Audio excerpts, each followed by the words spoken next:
Hello, fictional. Welcome to the fiction series X. Today we are gonna see, what if Issei is son of Sirzechs and Grayfia? Part 2. If you end up liking this video, please consider subscribe, so without further ado, let's get into the video. Hyoudou Murayama woke up in the morning the same time as she always did, at 5:43. This gave her 2 minutes to get to the shower, 10 minutes to shower, 5 to get dressed, followed by an hour of training before eating breakfast and heading to school. Her body clock had this down pat, so even after a night with such an intense dream, she was certain that she would be up at the right time. She opened her eyes and took in her surrounding. Then she screamed, "What's wrong?" Issei said as he rushed into his spare bedroom where he'd left Kaori the night before. He could have dropped her off at her parents', but he wasn't actually sure where she lived. He did however use her phone to call her parents, and with some careful explanation and a bit of magical suggestion, he convinced them that she was fine and just had wanted to have an impromptu sleepover with an old friend of hers. "Where am I? What am I doing here? What are you doing?" She was panicking. Here she was in a bed she didn't recognize, with her crush standing in the doorway. "Alright, calm down, what is the last thing you can remember?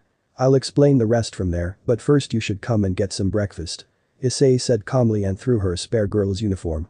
"They might be a little big, they're my aunts after all, but they should do. Your clothes were a bit damaged last night." At this point Kaori realized that she was actually not wearing anything, something that she would need to grill Issei about when he was explaining everything, but for now she did as she was told and got dressed, after he left of course. When she was presentable she walked downstairs and followed the smell into the kitchen, where she saw a silver-haired woman making scrambled eggs and bacon. Issei was at the table reading a copy of The Art of War. Now she had even more questions than before. She entered the room and took a seat at the table across from Issei. "Issei, switch with me. Everything's almost ready and I need to introduce myself to our guest," the maid called. Issei nodded and closed the book, exchanging places with the silver-haired beauty. "Good morning, I am Grayfia Lucifer, Issei's mother, it's a pleasure to meet you," the woman in the maid costume said. "The pleasure is all mine, ma'am," Kaori responded out of habit. The entire thing felt a little surreal. "Alright, food's ready," Issei said, placing a plate in front of each of the women, before grabbing a third and placing it down and taking a seat himself. "Now Kaori, what is the last thing you can remember from last night?" Issei asked. "Well, I remember walking home from the store, then I looked in the window of that abandoned shop when I heard a cry for help. After that my body started acting on its own and I walked into the store. Then you, Kiba, and 3 girls all walked in as well, and I think I fought the smaller girl. After that you broke my sword and stuck my shoes to the floor. Yeah, sorry, they are kinda damaged after that," Issei said, putting a hand behind his head as he nodded at her to continue. "Then I remember working my feet out of my shoes and socks and rushing into the next room. After that it's all blank." Kaori finished her account of the events and then looked to Issei. "What happened? How did I end up at your house?" "Well, after you entered the other room you jumped in front of an attack that was about to hit the guy that mind-controlled you. I finished the guy off, then I went over to check on you." Issei gulped, worried about how she would take the next bombshell. "You were bleeding out. I saw it myself, there was a massive gash in your stomach and you, kinda, died." Kaori gasped at the news. "I'm dead?" Kaori asked, more shocked than confused. We're dead, I revived you, as a devil." Issei finally came out and said it. "As a what?" She stood up, accidentally unleashing her devil wings as she did so. What are these?" "Wings. I have wings. The wings of the devil." Grayfia spoke up, given that she was the best among them to explain devil history. Specifically the kind detailed in the Bible. "Long ago there was a great war between devils, angels and fallen angels. In the aftermath we devils were left with a great deal fewer numbers, and with low birth rates, we had to come up with a new way to increase our forces, so we invented these." Issei took out his evil pieces and placed a knight on the table in front of them. "Evil pieces. They are used by devils to reincarnate other beings as devils. They are given to high-class devils, and Issei, being a member of the Grimoire family, holds the right to create a peerage of devil servants. You are the first that he has reincarnated. So I'm his slave now?" Kaori asked, sounding rather annoyed by the prospect. "Technically, but that's not really how I wanted my peerage to be. I wanted mine to be more like Ria's or Dad's, trusted friends, those close to me," Issei said calmly. "Don't forget that your father ended up marrying his queen," Grayfia said in a moment of mischief that belied her Ice Queen exterior. She thoroughly enjoyed the 2 blushing teenagers that she beheld at her statement. "So these evil pieces, could you explain them a bit more?" Kaori asked. "Sure, every devil who gets them gets 15 pieces, a queen, 2 knights, 2 bishops, 2 rooks and 8 pawns," Issei explained, showing the box with all his remaining pieces to Kaori. "Just like chess," Kaori noted out loud. "Yep," Issei said. "So I'm a knight then?" Kaori asked. Yep, I figured that since you are a swordswoman you might like the extreme speed boost that comes from the night piece, on top of the greatly increased stamina and strength that comes with being a devil. Issei said, grabbing the last piece of bacon on his plate. One last thing. From the report that Riaz gave me, whenever you struck Kaneko, her rook, you seemed to sap the speed from her. Issei already thought that you might be in possession of a sacred gear before last night, and given what you managed to do as a normal human fighting against a devil, it has become clear that you certainly do have one. Grayfia said. I'm guessing that you were ignorant of this, but please could you try and activate that power you used last night. It should come to you easier now that you've used it once before. Hyoudou closed her eyes and tried to imagine something, whatever it was that gave her the speed she had last night. Suddenly she felt something, a massive burst of power coming from her shoulder blades. Looks like it is as Lord Beelzebub predicted, momentum pillage, this sacred gear is one of the fragments of the White Dragon Emperor. I'll explain more later, but for now all you'll need to know is that this will let you steal half of an enemy's speed when you strike them and give it to yourself. This will mean that combined with the knight's power, you will be able to reach speeds you never thought possible. Now speaking of speed you should probably hurry and get to school. Grayfia said. Hyoudou and Issei turned to look at the clock and sure enough they had managed to spend almost an hour talking all of this through and they needed to get to school quickly. The two teens quickly rushed out of the house and took off for the school. Hyoudou immediately noticed some of the major changes from yesterday. She was able to run flat out from Issei's house all the way to the school without feeling tired at all once she made it there. When they got there they still had 10 minutes till the first bell, so they had time to talk a little in private. In case it wasn't obvious yet, keep the whole devil thing a secret. Issei said. Also when we let out for lunch meet up with me and Kiba. Alright then, what should I tell people if they ask about us arriving at school together? Hyoudou asked. I'll let you come up with something. Issei said taking off and dispersing a group of girls cornering Kiba at his locker. Hey man, how you holding up? Issei asked. I should be asking you that, you're the one that brought a girl home last night. Kiba taunted. Issei could feel the stares from a lot of people in that moment. After the shock of waking up in my spare room wore off, she took the news of what happened better than I expected, but I'll tell you the rest later. Issei responded as the pair made their way to the classroom and away from the glares aimed at one of the pair's backsides. Time skip. At lunch Issei, Hyoudou and Hyoudou stood behind the Occult Research Club building in a pretty out-of-the-way area. Looks like we have lost all of your stalkers at this point Casanova. Alright Hyoudou, you might have figured it out already, but Kiba here is also a devil, he's the same as you, a former human that was made into a knight. Seriously, you didn't use some devil magic to make all the girls fall for you did you? Hyoudou asked pointedly. If I did that love letter from yesterday would have ended up in my locker instead of Issei's Kiba joked, making Hyoudou blush. It wasn't anything like that, besides that's not why we are here, Hyoudou needs a sword. It doesn't need to be permanent, but she needs to having she can use at least temporarily. Issei said. Right. Kiba said before creating a pair of swords from the ground next to him. Like you I also have a sacred gear Murayama, my one is called Sword Birth and it lets me create all kinds of demonic swords at will. Since you don't have a weapon yet we are going to design one here.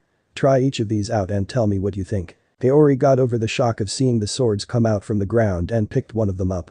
It was fairly long and was far heavier than Hyoudou would have liked, after her second swing almost made her fall over she put it down and tried the other. This one was far shorter and was much lighter.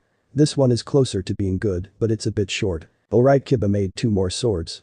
Hyoudou drew each and judged them. This one's a bit short still and the weight isn't right, she put down the first sword and drew the second, and this one's all wrong. Could you try and make one closer to the shinai the club uses? Alright give me a second. Kiba said trying again, this time making a single blade. Hyoudou plucked it from the ground and gave it a swing. It had the shape of a typical shinai, but instead of being malleable like a regular one it was solid. It had a silvery white handle with a black hilt, followed by a twisting pair of snow white and crimson cylinders, leading to a pointed top. This is perfect. Hyoudou said. Exact weight and the length is great. That's good. Because of your sacred gear it's more important that you land a hit than the damage that each hit deals, so you being comfortable with it is more important.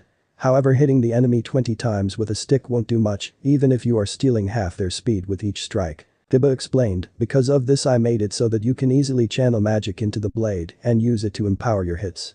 This will make it so that even if the sword isn't sharp, you can still deal a lot of damage with it. Finally the pointed top is so that if you find yourself needing to deal the killing blow to an enemy, but you don't have any power left you can still finish off most enemies. Kiba finished. That's great, now all it needs is a name. Hyoudou said. Since it's yours I'll leave it up to you. Pick something cool. Kiba advised. Hyoudou looked at the sword inquisitively.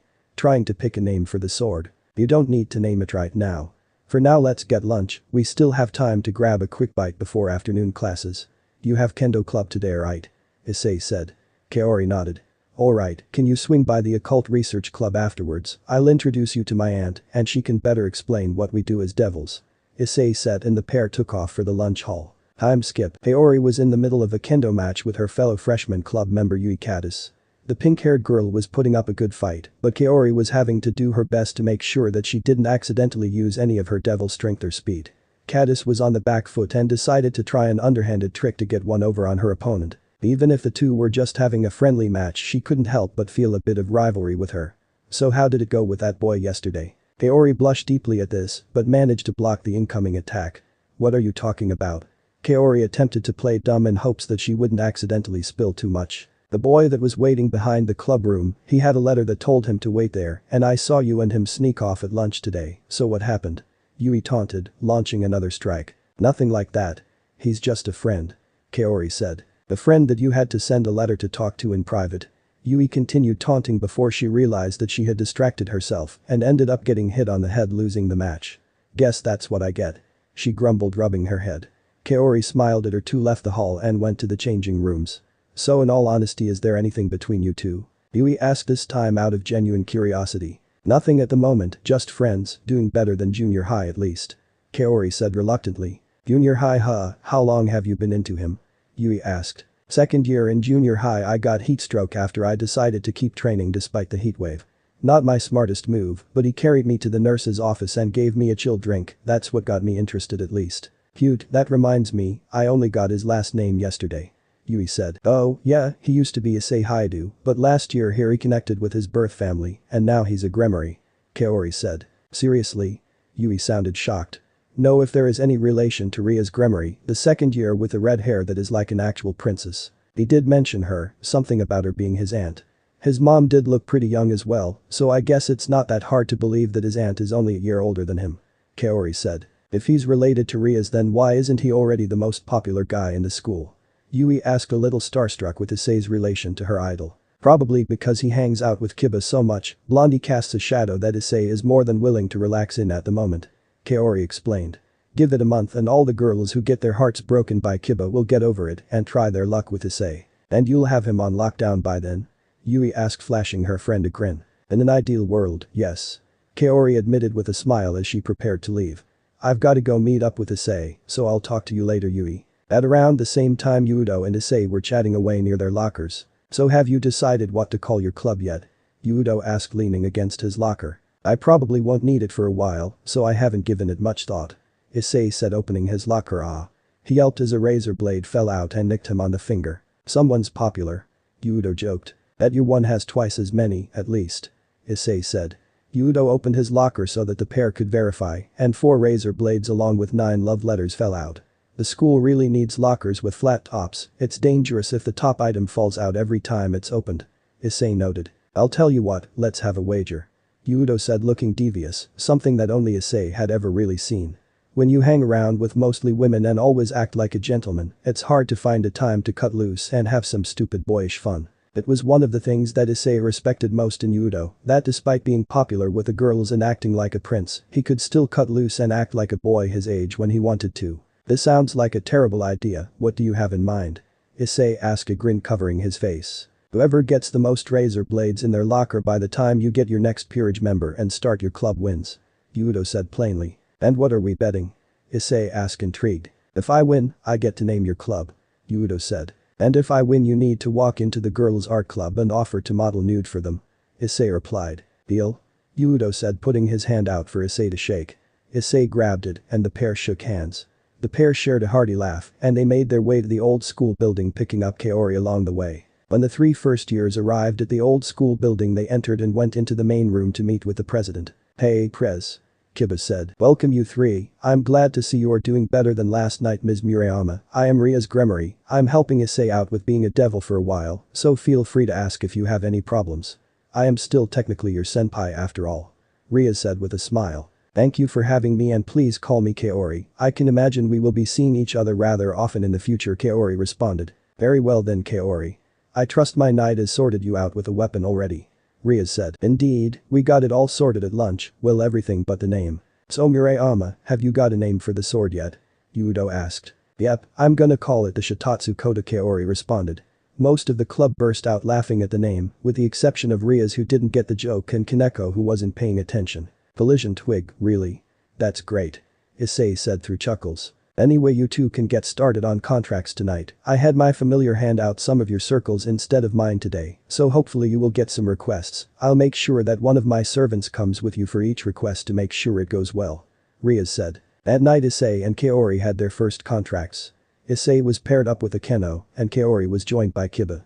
Issei's request came from a young woman by the name of Momo. When Issei showed up he was greeted by the pink-haired woman, who was wearing a full Kamen Rider Pinky cosplay. She wanted someone to act out scenes from the show with her, but Issei hadn't seen the latest season. Grayfia didn't take nights off his lessons, so Issei had no time to catch up on the show, so they just ended up binging the entire season. Akeno excused herself as the two sat down to watch it, reminding Issei to collect payment when he was done. When all was said and done she gave him the box as payment, claiming that she could just buy another one, then said that they could act out some scenes next time. The retail value of the box set was about 6,000 yen, so Issei was feeling rather pleased with himself once he teleported back to the old school building. Rias informed him that since he was his own king and he earned the payment himself, he could do with it as he pleased, so Issei took it home and placed it next to the other Kamen Rider Pinky merchandise he had in his room. That was when Issei finally saw the marking on the box. It was signed by none other than Momo Mamazono. It was then that everything finally clicked. He knew that the girl who summoned him looked familiar. The costume was identical to the one used in the show. She even sounded identical to her character whenever she repeated a line from the show. Momo was the star of the show that he had just spent the evening binge watching with her. A part of him was kicking himself for not recognizing her, but another smarter part was telling him that it may be for the best that he played it down. If she knew that he was a fan of hers it might scare her off. Meanwhile Kaori and Kiba were summoned by an elderly woman. She was having trouble figuring out how to add her grandson on social media. After they managed to talk her through plugging in the screen to the computer and helping her send the friend request, they were paid with a pretty old-looking handbag which Kiba let Kaori keep. When they got back to the Orc, Rias commended Kaori on her first contract going well and told her about the stipend she would be getting in the future until Issei had started a club. At that point the stipend would go to him as Kaori's king. Kaori thanked Rias and made her way home. She checked her phone on the way and saw that she had a message from Yui. She wanted to hang out that weekend. Kaori messaged Issei, and he said that they didn't have anything planned for that day, so she was clear to go. Time skip. It has now been a month since Issei started at Kuo Academy. Issei and Kaori had gone on a stray hunt with Sona and her peerage last week, and that thankfully ended with less issues than his first one. However, there was another, far more serious issue about to present itself. Kaori's phone went off as she, Yui, and Issei were eating lunch. Kiba was off running an errand for Rias today. When she took out her phone her face went white. Issei noticed this immediately and stopped what he was doing. "Everything okay, Kaori?" Issei asked. "Afraid not, seems like my dad got a promotion," Kaori said dejectedly as she put her phone in her pocket. "Isn't that good?" Yui asked confused. "For him, yes. For mom, yes. For me, not so much. His promotion means he needs to move branches to Kyoto," Kaori said. "Oh," was all Issei could say in response. He made a mental note to deal with the issue later. "So you will need to move away?" Yui asked, a hint of sadness in her voice. "Maybe," Kaori responded. "If you leave, want me to take care of your boyfriend for you?" Yui said with a massive grin. "We aren't like that, and for the last time, she doesn't like me like that," Issei said. Kaori turned and looked away from him in frustration. Boys could be so stupid, sometimes. If she didn't know him better she would have sworn he was doing it on purpose. At that point the bell rang, interrupting her mental tirade. "I'll talk to you after class, alright Kaori? We'll get this sorted out," Issei said before the three took off for class. After class Issei and Kaori made their way to his home. Issei had contacted his mother in hopes that she might be able to help them figure out a solution. When he got inside he was surprised to see not only his mother, but his father and little brother were all present and accounted for. "Hey guys, did I do something wrong?" Issei asked as he hesitantly entered the living room. "Do you just assume that when I am here that you are in trouble?" Sirzechs asked. "Am I?" Issei asked, unsure of the proper response to the question. "No, I was just with your father when I got your message, so we decided to all come and visit you," Grayfia responded. "So what is the issue that's bothering you?" she asked, getting down to business. "Well, Kaori's dad got a promotion so her family is moving away. Naturally, since she is my knight and a member of my peerage, I think it's a mistake for her to move. I was hoping you could help us come up with a solution," Issei explained. "Why not just get her to move in with you?" Sirzechs asked, wondering why they hadn't just decided on what, to him, was the most logical solution. Huh? Issei and Kaori said at the same time. I mean, you have the space, and if the problem is her being alone, then this means you won't need to worry about her as much. Sirzechs explained. Yeah, because I can just say to my dad, hey, I don't want to move with you guys, so I'm gonna move in with a boy instead. Kaori responded sarcastically. Sirzechs laughed, enjoying the girl's sarcasm. In his line of work, he rarely met people that had a sense of humor, even less willing to show it in front of him. He hoped the rest of his son's peerage was as interesting and amusing as this one. Leave that to us. Milikus came up to Issei and tugged on his shirt. Since I'm here, can we play video games, Aniki? Sure thing. Issei said, taking his younger brother up to his bedroom. Alright then, let's head for your place and talk things over with your parents. Sirzechs said. The following day, Kaori's parents were taking off for Hyoudou. Sirzechs and Grayfia had managed to talk them into letting Kaori stay with Issei and sorted them out with a house in Hyoudou. How they had it sorted out overnight was beyond Kaori, but sure enough, by the time she got home from school, they were already packed and preparing to depart. Take care, sweetie. Her mother said, giving her a hug. Take good care of her, alright boy. Her father said to Issei, who had come along to help move her stuff. Of course, I'll take care of her like my own family. Issei responded. He was faintly amused by the tough guy impression Kaori's father was trying to put on. Good. Her father scoffed. Sure, he had agreed to let her stay with the boy, but he knew about her crush on him, and any father would dislike the boy who took their sweet angelic daughter away from them. The pair got into their car and took off. You okay? Issei asked. Kaori took a deep breath and nodded. I'll be fine. She replied. She knew that she wanted this, but it still scared her a little, losing her parents like this. Shall we start moving your stuff then? Issei asked. Walking to the door. Alright then, Kaori responded. They then entered her house and went to her room. When they got in, Issei noted that everything was already in boxes. You know we are teleporting everything, right? You didn't need to pack them all up. Issei said. Well, this way you won't see all my stuff. Kaori said. I can't have you stealing some of my underwear and claiming it went missing in the move. Issei made the magic circle on the floor and groaned. Just help me with the desk. The pair spent the next hour or so moving all of her stuff to a spare room in Issei's house. They skipped the bed, since the one in her new room was bigger anyway. When they were finished, they ordered takeout, and Issei left Kaori to get settled in while they waited for it to arrive. She decided to call up Yui and talk to her friend about the past 2 days' events. Hey, how's it going? Yui asked. Hey, I managed to get it all sorted out with my parents last night, so I'm getting to stay in Kuo.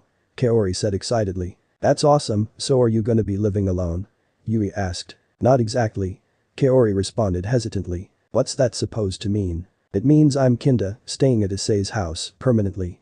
Kaori responded. How the hell did you convince them to let you stay with your boyfriend? Yui screamed into the phone. His parents had a talk with them and convinced them that it was the best solution. Kaori responded simply. Alright, listen here, this is a golden opportunity for you, and if you don't take advantage of it, then I will. Yui threatened. What do you mean? Kaori asked, confused. Despite all my help, your relationship is the same as it was a month ago. Tomorrow morning when he wakes up, make him breakfast or something. Guys like that kind of stuff, right? Yui said. You are living with a boy, so take this chance to get with him. But bye. Kaori said, distraught with her friend's interest in her relationship with her king. Wait, don't hang up. I was Jock, Yui shouted as Kaori hung up on her. Kaori buried her head in her pillows and let out a muffled scream. I suppose I could give him a bit of a show at least. Kaori finally conceded. Reaching under her shirt, she unhooked her bra and took it off, leaving her shirt on. The rough fabric caused her nipples to erect. It's not explicitly asking him to look at me, and I can just claim that I usually go braless at home, since this is my home now. Our home. She blushed when she thought of it as their home. Giving herself a once-over in the mirror, Kaori went downstairs to wait for the food with her king. It's been a week since Kaori moved in with Issei, and things have been going well for the pair of devils. Issei had gotten a regular contractor in Momo who summoned him routinely, usually for mundane tasks, and they'd quickly become friends. Currently the two were going through the script for the upcoming movie that Momo was starring in. Filming was scheduled to begin in a few nights, and she wanted to practice. You have fallen for my trap, now prepare to suffer, foul demon of hell. Momo announced, jumping up onto her couch. You don't seem to understand, Pinky. It wasn't you who trapped me, but I who trapped you. Issei said, cackling evilly. How is that possible? How could you have known what we were planning? Momo said in feigned shock. I have already won the loyalty of one of your own, now Caben Silver. Issei said, posing like a supervillain as he revealed the twist of the film. There are more games being played here than you could have, understand, Pinky. Issei said in a different voice, now acting as Silver. Silver, how could you? Momo asked in feigned disbelief. In order to spring my own trap. Issei said. What? Issei said in his Demon King voice. You are already dead. Issei said back as Silver. No. Issei cried out. Silver, you saved us. Thank you. Momo said. I know. Issei said in the hero voice. I want you to know Silver, I have feelings for you. Momo began. Not now Pinky, for you see, I'm dying. Issei said. I know, I've always known, somehow. Momo said solemnly. Issei and her both found it amusing that the script was completely disregarding the character's previous line. Goodbye Pinky. Issei said. Issei and Momo both burst out laughing at the god-awful script. What a terrible ending. Issei got out as he rolled around on the floor in hysterics. Momo wasn't faring much better as she lay doubled over on the couch. Well, the company can only afford to have the actor playing Silver for the movie, and it would be a pain to keep him on for the next season. Momo explained, sitting back up as she wiped a tear out of her eye. Probably for the best, I doubt he'll be received well by anyone other than teenage fangirls. Issei said. Well, at the very least it gives the marketing team more merchandise to sell. You can only resell the same face with a new costume so many times. Momo said. I disagree, me and some old friends of mine had like 8 of the same figure of you between us. Issei said. That's a little pathetic. Momo deadpanned. Ouch. Issei replied, placing a hand over his heart in feigned pain. Anyway, it's getting late and at least one of us needs to sleep, so here. She handed Issei a signed poster. Sorry, it's a duplicate from last time, but we had some leftovers at the office, pretty sure it will still sell though. Thanks, I'll catch you later Pinky. Issei said, creating a magic circle. Yeah, later. She said, waving goodbye. Meanwhile, Kaori Murayama was having a far more interesting night. She received a summon request from a new client. When she appeared in the magic circle, she took in her surroundings curiously.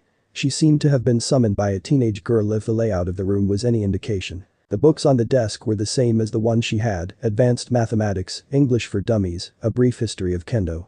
That was odd, they were the exact same. She turned her head a little more and noticed a shinai resting against the wall as well. She gulped, suddenly worried that her summoner might recognize her. Hey. There was a scared and very recognizable voice coming from her right. Kaori turned and saw her best friend, Yui Kadis, on the floor, clearly shocked that the summoning circle worked and even more shocked that it was Kaori that had come through. Hey. Kaori said, smiling tentatively. You called. After a couple minutes spent calming Yui down and explaining that she wasn't dreaming. The two were able to actually discuss what was going on. So you're a devil? Yui asked her friend, still not quite believing that this wasn't a dream. Yep, been one for a little over a month now. Kaori responded. Wait, so you became a devil, how? Yui asked. Well, it happened when a stray devil, that's a devil, went against their master and killed them or ran away, was sexually assaulting girls around town. The local devils were hunting it and they managed to track it down just as he was about to rape me, but he had already hypnotized me, so I fought against the devils. They managed to stop me and almost killed the stray when I got free and took the hit for it while I was still hypnotized. I would have died if I wasn't revived by my master. Kaori explained, carefully avoiding giving away any names. She didn't want to bother Issei Arias with this. Your master? So are you a slave now? Yui asked, worrying for her friend. It's not like that, my work involves answering summons like this, handing out those flyers you used to summon me, and hunting strays. He isn't, you know, Issei wouldn't make me do anything I didn't want to. Kaori said, going red at the implication of the things her friend was implying Issei could do to her. What made her blush was the realization that she wasn't entirely against it. Issei? You mean Issei Gremory, your crush and housemate, is a devil? Yui shouted. Quiet down. Kaori said, but nodded seriously. If not for him I'd be dead right now. However, there are a few perks that come with being his servant. Like? Yui asked, intrigued. Well, for one, I get my own room at his house, a nice salary for working as a devil. Since his family's on the school board, I get my tuition paid for by them, and they're even going to cover college if I end up going there, although I guess it'll depend on what he wants to do. Then there's the benefits of being a devil. I don't get tired as easily, I have increased endurance, and I'm much stronger now too. Additionally, since I was made into a knight, I even get a massive speed boost, see? Kaori explained as she dashed to the other side of the room, throwing papers up in the air as she passed by. She'd made it from one side of the room to the other and back in less than half a second, evidenced by the shinai she was now holding. Awesome, I want to be a devil too. Yui exclaimed in awe at her friend's performance. Kaori was shocked at this, she wasn't expecting her best friend to just ask to be turned into a devil. Well, I could see about talking to Issei about it, but I doubt he'd go for it. Yui looked disheartened. Why? You see, I have this thing called a sacred gear. It's something that was given to me by God and it lets me go faster every time I hit someone. Well, I would love you to join Issei's peerage so we could hang out more. It is Issei's decision. Kaori said, activating her sacred gear so her friend could see the white wing stubs coming from her shoulder blades. Oh, Yui said sadly, her eyes downcast as she looked at the white and blue stubs jutting from her friend's back. Well then, now that I have explained myself, why exactly was it that you needed to summon a devil to do your bidding? Kaori asked playfully, trying to cheer her friend up. Well, I wanted to, ugh, it's super embarrassing. If it's you that I'm asking, then I don't really want to ask for it now. Yui said, going quite red. Trust me, I will be completely professional, I am here on business after all. Kaori responded. Kaori got back home shortly after Issei did and found her king in the living room. He was fiddling with one of his evil pieces the other night and seemed deep in though. I'm back. Kaori announced, snapping Issei out of his thoughts. Oh, sorry. Welcome back, Issei said, turning his attention back to his remaining night. How was tonight? Interesting. Kaori said after thinking for a moment. Interesting? Issei asked curiously. It was Yui that summoned me. Kaori said, wondering how he'd react. Oh no. Issei groaned, putting a hand over his eyes. So what did you do? I got a contract. Kaori said, holding up a pillow humorously. What did she want that was worth a pillow? Issei asked, confused. Normally the price paid was related to the service requested. A pillow meant that it was a small request and could have easily been fulfilled by the human if they had so desired. I'm afraid I'm not at liberty to say, but that wasn't all. She asked if she could become a devil too. Kaori said flatly. That was something I wanted to talk to you about actually. Issei said, gesturing for Kaori to sit down. After I managed to tune out detecting your sacred gear, I tried looking for another one at our school, and I was able to pick one up, specifically one coming from Caddis. Seriously, do you have any idea what it is? Kaori asked, excited. We had no idea what yours was until we fought you, so I doubt we will find out anytime soon. Until then, let's see how serious she is about this. Issei said. The following day, once Issei and Kaori got back home from school, there was another person already in the house waiting for them. You're late, mister, a girl a year younger than the pair yelled from the living room door as the two removed their shoes before stepping inside. Ravel, I told you I have school today. It's fine if you come over early, but don't expect me to be back until 4. Issei said to Ravel, who was pouting at him. Want me to go and make some tea? Kaori offered as they walked into the house. It's fine, I already made some and some cake.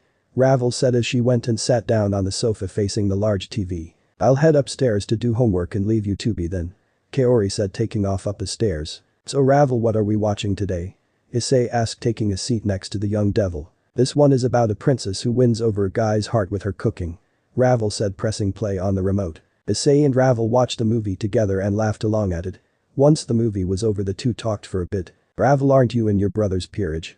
Do you have the time to come and watch movies with me? Doesn't he have duties to carry out? Issei asked, genuinely curious about what other peerages did. The only ones he had much experience with was Ria's and Sona's, although his dad had introduced Issei to the members of his peerage, so he could call upon them if needed. They had been quick to accept Issei and were even quicker to respond if Issei called for them. Issei knew it came from them blaming themselves for failing to find him when he was abducted, as he was their king's and queen's firstborn son. Issei had reassured them multiple times that he didn't blame them, but whenever he was traveling in the underworld with one of them as an escort, they always seemed to have a little more of an edge than normal. Well, even though I'm technically in his peerage, he doesn't treat me the same as the rest of them. I get to come and go as I please. Ravel explained. What do you mean? What does he do with them that he doesn't with you? Issei asked. Ravel went red at the question and began to sputter. Well, right now Inayasama is, well, he is with his peerage. With? Issei asked, confused. He's well training with them. Ravel said, still beet red, if anything her face had gotten redder. I'm not following. Issei said, tilting his head to the side, Ravel's insinuation clearly going over his head. They are sleeping together. Ravel said quietly, her face had gone from beet to tomato, saying it. Issei jerked back, shocked. Seriously? Yeah, it's the whole reason he made his peerage all women. Ravel said dejectedly. And he wants Ria's on top of, what, 14 other women? Issei asked, shocked at this new information, although he excluded Ravel for obvious reasons. Yes. Ravel said quietly. Next time you see him, Issei said, dripping his hands over Ravel's shoulders so she would look up at him. His expression was deadly serious and Ravel began to sweat. Was her friend Issei mad at her and Inayasama for wanting his aunt in addition to his peerage? You tell him to quit hogging. Issei said, a massive devilish grin on his face. Ravel smacked him on the arm. Issei, how uncouth. Sorry, it's every guy's dream to have a bunch of girls falling over him. Issei claimed, his eyes sparkling with sacred wisdom known only to the males of the race. Even yours? Ravel asked with a red face at her friend's confession. Well, it used to be, now, I'm not entirely sure. Issei said, rubbing his chin thoughtfully. I mean when I was growing up I was always quite open about that fact, but now that I'm a devil and I can actually get a harem, I'm not even entirely sure I want one. Issei said, his eyes widened at his own words. He was shocked at his own maturity, although as he said it, he knew it was what he believed. Well, what changed? Ravel asked, curious. When I got my evil pieces I was sure I was going to use them to make a harem. It felt like the kind of thing I would do, but once I actually started looking for people I had to think long and hard about who I wanted in my peerage. I wanted people that I would still be friends with even after 1,000 years. When I revived Kaori after she died, I added another quota to my peerage. Issei said with a fire in his eyes. They need to be strong enough to protect themselves and each other so that we don't need to go through something like that ever again. Can I join? Ravel asked suddenly. Issei turned and gave her a quizzical look. Can you? He replied, you're already in Riser's peerage, are you able to take someone else's peerage members? Well, you can trade pieces. Ravel explained, I can ask Inayasama if he will trade my piece for one of your spare ones. Since I'm a bishop you trade an unused bishop to him in exchange for me. You can also trade already reincarnated devils too, so you could trade your knight to Rias for her one if you both were so inclined. If you want to, then I'm okay with it. Issei said, a little taken aback with the sudden offer. You're my friend and I already know you're strong. I've got another spare room anyway, so. Alright then, I'll ask Inayasama tonight. I've got to get going, but I'll see you later. Ravel said, getting up and creating a magic circle to leave. Alright then, I'll talk to you later, Ravel. Issei said as his friend left. Kaori came down the stairs and began picking up the dishes and glasses from Issei and Ravel's movie night. She was wearing a loose top which said 3031st Street in graffiti style and a pair of hot pants. So good night? She asked Issei as he got up to give her a hand. It was alright, movie was decent. Issei said. Ravel is going to ask her brother if we can trade bishops, so we might end up getting a second member soon. Great, so I can finally get a hand taking care of your lazy ass. Kaori joked. Hey, I help. Issei defended himself a little, sad at her comment. He wasn't that bad at cleaning up after himself, was he? Not much.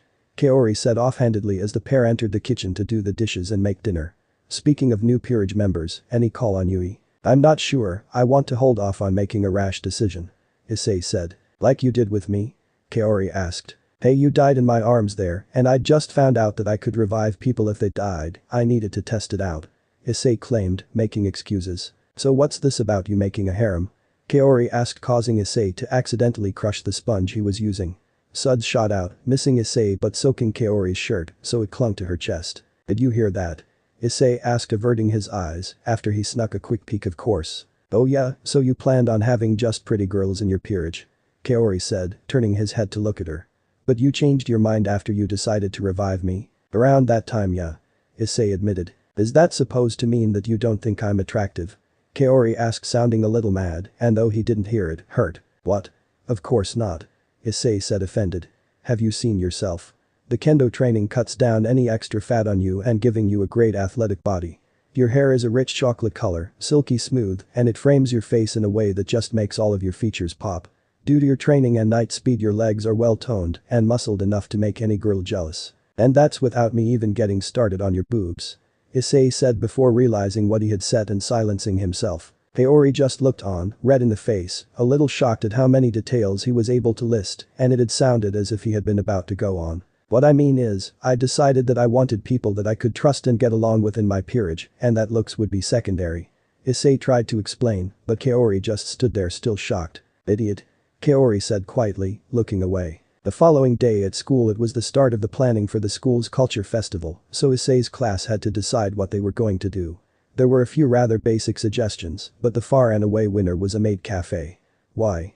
Because it gave the girls an excuse to force Kiba, and to a lesser extent Issei, to dress up in butler uniforms. The pair tried to convince the rest of the class that it wouldn't be that easy, but the girls voted them down, including Kaori. Once the votes were all counted up, Issei turned to his side and whispered to the knight. Traitor. She just turned and gave him a big smile. It was decided that Issei would be on the team getting the room set up to host the cafe. Kiba was quickly recruited as a model by the group of girls in charge of costumes. Issei told him that he wasn't bothered with whatever the girls got them to wear, but to make sure that the girls would regret their decision for the event. The knowing smirk shared between the two sent shivers down the spine of Kaori, who was watching the two chat in hushed tones in a corner as they flashed devilish looks concerning whatever they were saying. Sometimes the hearing can be a pain. She said quietly, only Yui was close enough to hear her. What did they say? She asked. You're better off in the dark. Her friend replied. Anyway, what days can you stay back? Kaori was currently organizing the group that was responsible for working on the tables, layout, and decorations. Since she, Yui, and Issei were all in that group, she thought it would be a good chance to get the two to talk to each other. I'm good for Mondays and Thursdays, Yui said after a quick check of her phone. Alright, I'm clear on Thursdays, but I'm busy with stuff on Monday. It was a bold-faced lie, but Kaori needed to set her friend and her king up with some alone time, and since Issei had Ravel over most Thursdays, but the two took Mondays off of devil work, it would be perfect. I've got Mondays off, Issei said, not noticing what his scheming knight had planned. The others in the group began to sound off on the days that worked for them. Alright then, I'll get the rota organized for our group. Kaori sat down at her seat and began to write. Damn that brat, Riser Phoenix said as he lay furious in bed. His queen, Hyoudou, was lying next to him and knew what was wrong. She was there when his sister came home and asked if he would tread her away. That had made her king mad. He loved his sister, and it was common for devils to dote on their younger sisters, so naturally he hated the man who wanted to take her away from him. She put her arms around his neck and pressed her naked body against his back. If it's what she wants, shouldn't you let her make her own choices? She said, taking a chance on the idea that he might actually take some advice for once. He has listened to her before, usually at a time like this, just after he had his way with her. He was more understanding after letting it all out. I won't let her. She's mine, nobody else's. I'm her king and she is my bishop. Nobody, and I mean nobody, is taking her away from me. Running off with the first guy she meets, could she be any more of a fool? Riser said angrily. That's what I did. Hell, that's what half the girls in your peerage did. Hyoudou reminded him softly as she stroked his back. She could feel him shaking from pure rage. Yes, but that was with me. I'm different from whoever it is she wants to go to. I'm better, Riser said, missing the look Hyoudou gave him. Why don't we go and meet with the boy? Then you might be able to get something out of him. Maybe even convince him not to go through with it, Hyoudou said soothingly. You can even visit Ria's when you do. I like that idea, Riser said, laying back down on the bed as his queen mounted him a grin on both their faces. Alright, with this we can get 43 people in at once, Yui said. That's the most we can realistically get into the classroom comfortably, Issei said, looking around. Unless you used magic, Yui noted. Not so loud, Issei said, putting a hand over her mouth. He quickly removed it, recoiling in disgust at the fact she'd licked his hand. Yui said, taking his hand back and wiping the saliva off it. Why would you do that? Habit, done it with friends since kindergarten, Yui explained nonchalantly. And besides, no one would believe that you can actually use magic. Issei's phone went off at that moment. Issei gave a stern look to Yui before pressing answer. Hey man, what's up? Hiba's voice came through over a number of girls' voices speaking excitedly in the background. Hey, Issei, you mind telling Butchu that I'll be running late? I'm being dragged off to act as a dress-up doll. Yeah, alright man, have fun you damn playboy. Issei cursed his friend. We're done here, so I was just about to head over. Issei arrived at the orc to an unfortunate scene. Riser Phoenix sat on one of the sofas with his queen in his arm as he continued to ask Rias to come and sit on his lap. The sight of it made Issei feel a little sick. He was even hitting on Kaori, who was standing against the wall, her face expressionless, despite Ravel repeatedly telling him to stop. He disregarded his sister all too swiftly as he stood to meet the young devil that had just entered the room. Riser Phoenix, it's an absolute pleasure to meet you again, Issei managed to say through gritted teeth, extending a hand. Issei Grimory, you have a lot of nerve asking for my sister in a trade. Especially for a spare piece, Riser said, shaking it. Everyone else in the room could almost see the force in it as each boy tried to crush the others. After a moment, the pair collapsed onto opposing couches facing each other. Kaori moved from the wall to stand behind her king, while Hyoudou sat up straight next to hers. Well, to be fair, Ravel was the one who offered, Issei stated. You dare contradict me? The elder Phoenix asked, his temper rising. Brother, calm down. Issei-sama is my friend and a member of the Grimory family, Ravel stated. Friend, that is merely how he is acting now, just wait. As soon as he has your piece he will use you like a toy and then toss you aside, Riser stated, making every girl in the room's stomach turn. I'm nothing like that, Issei said, a controlled grin on his face. I would never force a woman to do something she doesn't want, unlike a certain someone. The pointed jab was not missed by anyone in the room and you could almost see the steam coming off of Riser. You want my sister, fine. Then fight for it. A rating game in 1 week between my peerage and yours. You may borrow pieces from my fiancé if you need to fill your board. I will show you what happens to those who insult Riser Phoenix. But just in case you were thinking of turning it down, I'll throw in another piece of your choice from my peerage as well. I have a full set and you can pick any one of them if you win. Ravel looked extremely unhappy with the outcome, everyone did, but Ravel looked like she was about to bite her older brother's head off for this stunt. Alright then. If I win you trade me Ravel and a piece of my choice. If you win, I'll drop the whole thing. Issei said. And you'll never talk to her again. Riser said, the smug grin on his face spreading. Anai-sama, don't. Ravel tried to interject. Shut up Ravel, the men are talking. Riser said turning, he smacked his sister with the back of his right hand to shut her up. The entire room looked stunned at his complete disregard for her, although the Riser's queen didn't so much as flinch.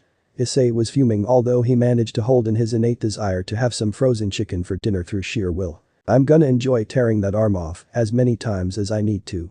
Issei said with a growl, letting some of his killing intent through. You'll have to wait until we meet in the arena for that, Issei Grimmery.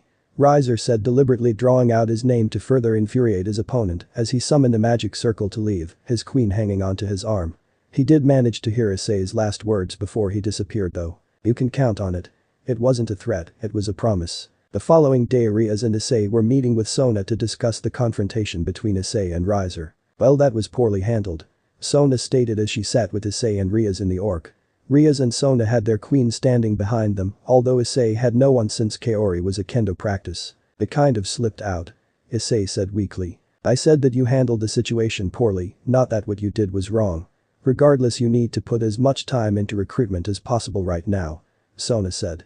Riser has a full peerage, if you are to stand a chance against him you will need at least a few more pieces. I can loan you a Keno, Kiba and Kaneko, but that leaves you needing 8 pawns, a rook and 2 bishops.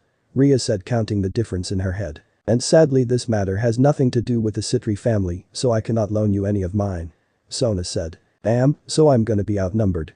Issei bit his thumb, trying to think. I'll help you strategize a way to win after you've done some training. But first, call your parents. Sona said sternly. If nothing else they can train your group in preparation for the game. I'll get right on. Issei's text alert went off. 1 sec. He took a look at it and his face turned dark. Shit, we need to go, now. He said, racing for the door, knocking his chair over in his rush to leave. Sona and Riaz shared a concerned look as he crashed out the doors. Then the pair stood up and rushed after him. Earlier in the kendo club, he was hitting on you, in front of his fiancée, his queen, and his sister. Yep. Jesus, that Riser guy sounds insufferable, and he just straight up slapped his sister like that. Yui asked Kaori as the two got changed in the kendo club's locker room. Yeah, all because she wanted to join Issei's peerage. She literally just asked if he could trade her to someone else. Ravel stuck around after the meeting and even said that things probably would have gone better if she had another family member trade for her than had them trade her to Issei. That way she could have avoided Riser altogether. Kaori said. Damn, I want to beat the shit out of this guy myself. Think Issei will let me join so I can get a swing at him? Yui asked hopefully. Possibly, he wants as many of his own pieces going into this match, and with only me at the moment, he probably won't turn you down. Especially since you have a sacred gear. They were interrupted when they spotted a magic circle in the middle of the changing room. Luckily it was just the two of them left. The others had hurried out worried about peepers. Ravel appeared from the circle anxiously looking around. Oh crap. She said. The crude language was unfitting of a lady like herself, but the fact that another magic circle was appearing behind her served as a reasonable excuse for the language in her opinion. She turned towards Kaori and was shocked to see another girl with her.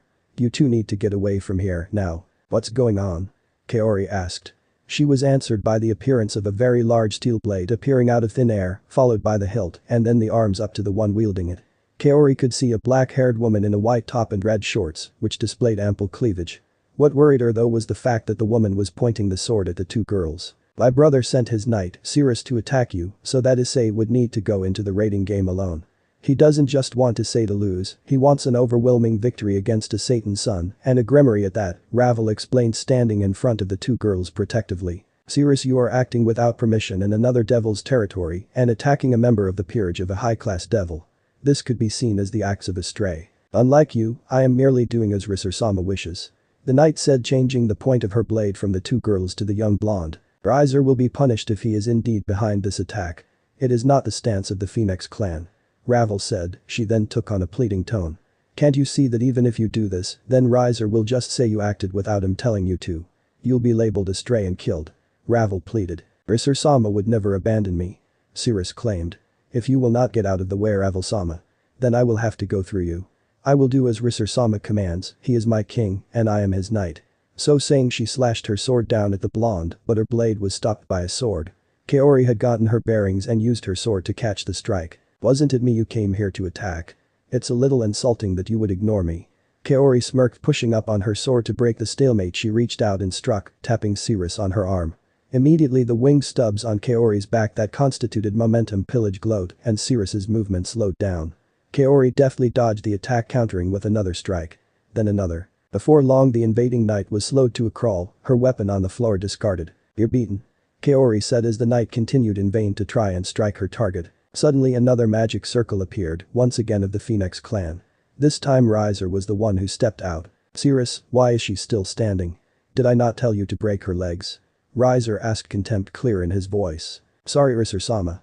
Ravel-sama warned her, so I was unable to." Sirzechs started. "You mean, they kidnapped Ravel and you came to save her?" Riser said with a relaxed smile. "What?" Kaori yelled. "That's a lie. What the hell is wrong with you?" She tried to strike him, but he caught the sword with his hand. Kaori drained his speed, but that ended the drain from Sirzechs. She tried to pull back her sword, but Riser was gripping it hard. So hard that it started to give out. The weapon cracked under the pressure and eventually broke into shards. Riser calmly transferred his grin from the sword to Kaori's neck. "Kaori!" Yui yelled, reaching for her friend who was being choked by Riser. She was promptly smacked away by the brute with the back of his hand. "Back off, human. These are devil affairs," Riser warned with a smirk as his hand reached up to Kaori's chest with his free hand. "Now let's see how much you like your king after spending some time with Riser." Suddenly a blade cut through Riser's hand, holding Kaori, who dropped to the floor gasping for air. The hand fell to the ground with her, and Riser's now stump burst into flames. His hand regenerated and he looked at the one who'd cut his hand off. Yui looked back at him in disbelief. She gripped the Zweihander she had picked up off the floor tightly, and a strange light emitted from her forearms as white medical bandages appeared wrapped around them like cloth armor. Suddenly, despite not moving, Riser's hand fell off again, cut in the same spot as before. "What have you done?" Riser shouted angrily that a human of all things had struck him. Angrily he lashed out at her, punching Yui in the stomach. Despite the drop in speed, he was still suffering from momentum pillage. He was still a great deal stronger than his human target, who was thrown across the room and crashed into some lockers, knocking her out cold. During that time Riser's hand had regenerated again. "Come on, Ravel," Riser said condescendingly, making a magic circle to get away with. "You wouldn't want me to cause a mess now, would you?" His peerage members followed him and moments later they were gone. Issei barged into the room a couple of minutes later, followed closely by both Sona and Riaz, as well as their queens. They'd come in response to a text from Ravel who'd sent it as soon as she'd gotten a moment alone. Issei went over to Kaori first. She was unconscious, but coming around, so he went to check on Yui, leaving the others to look after Kaori. Yui lay in front of the lockers on her stomach, unmoving. When Issei looked down, he noticed a bent piece of metal from a locker sticking out of her side.